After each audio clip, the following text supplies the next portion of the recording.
नांदेडकरांच्या जीवाशी खेळ, निवडणुका संपल्या पण समस्या कायम. कुंभकर्ण प्रशासन कधी जागा होणार?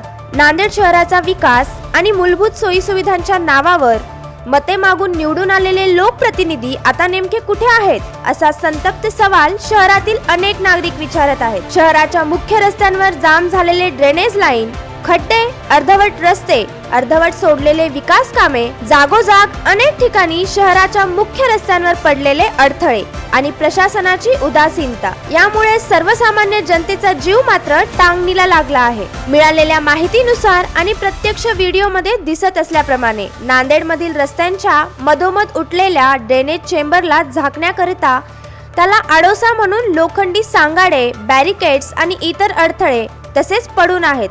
रात्रीच्या वेळी अपुऱ्या प्रकाशामुळे हे अडथळे वाहन चालकांच्या नजरेस पडत नाहीत, ज्यामुळे मोठ्या अपघातांची शक्यता निर्माण झाली आहे.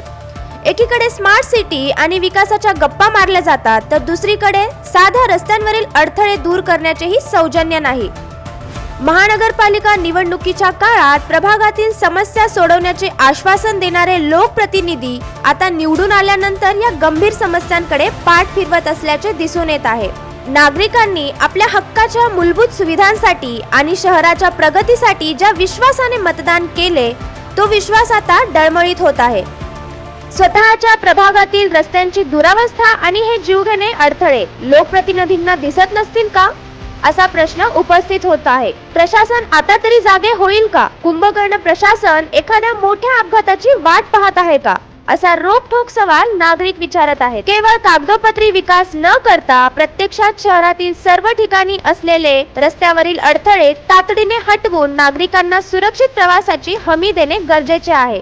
जर प्रशासनाने आणि लोकप्रतिनिधींनी याकडे त्वरित लक्ष दिले नाही, तर भविष्यात नागरिकांच्या संतापाचा उद्रेक होण्याची शक्यता नाकारता येणार नाही. या संदर्भात महानगरपालिका आयुक्त, उपायुक्त, नगर रचना विभाग, सिटी इंजिनियर तथा संबंधित स्वच्छता विभाग, मलनिस्सारण विभाग या सर्वांना याबद्दलची माहिती सामाजिक कार्यकर्ते पत्रकार शिवकुमार काळे यांनी त्यांच्या व्हॉट्सअपवर निदर्शनास आणून देण्याचे काम केले, परंतु कुठल्याही प्रकारे योग्य ती कारवाई व हालचाल करण्यात आली नाही. स्थानिक महानगरपालिका प्रशासन खरंच एखादी मोठी जीवितहानी घटना तथा नागरिकांच्या आरोग्याशी खेळ खेळत आहे, असे स्पष्ट दिसून येत आहे. सर, इथं खड्डा पडलेला नालीचा, याच्यामध्ये 4-5 जण पडलेले आहेत, त्यांना नुकसान झालेलं आहे. काय इथं भाजीपाल्याने बसतात, ते त्यांचे बी पाय आतमध्ये झाले, त्यांना मार लागाले. कशाने पडला हा? आता तिथं नाली आहेत, नालीमुळे खड्डा पडलेला आहे. हे शहरामध्ये अनेक ठिकाणी अशा हा, प्रकारचे आहेत, असे खड्डे आहेत. आता उद्या आता रामनवमीचा सण आहे आपल्या इथं, आता पब्लिक येणार आहे. काय हजारो पब्लिक राहते, हजार पब्लिक जाते, त्यांना बी नुकसान आहे.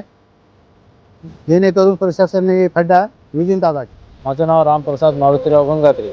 मी राहणार श्रीनगर नांदेड येथील रहिवासी असून प्रशासनाने आजपर्यंत ड्रेनेजची लाईन बरोबर केली नाही. पाणी वरून जात आहे, येणाऱ्या जाणाऱ्या त्रास होते, दुर्गंधीचा वास येते, रस्त्यानं खड्डे आहेत आणि खड्डे आहेत रोडला. ते पहा इथं खड्डा आहे, पडला असता तर पाय बी मोडला असता, काय केलं असतं लहान लेकराने, म्हातारे माणसांनी. आणि काही ठिकाणी अशी ड्रेनेज वरी आहे, रोड खाली आहे, आणि त्यावेळेस तुम्ही गाडी कशी जाणार, याचा कोण जिम्मेदार आहे? उद्या नुकसान झाली नगरपालिकेची, पब्लिकला नुकसान झाली, लाईटचं साम्राज्य बरोबर नाही, अंधार आहे, लाईट बरोबर नाही, प्रशासन व्यवस्था करत नाही, नगरसेवक बघत नाहीत. मग आता कोणाकडे जायचं आम्ही? कोण याचा जिम्मेदार?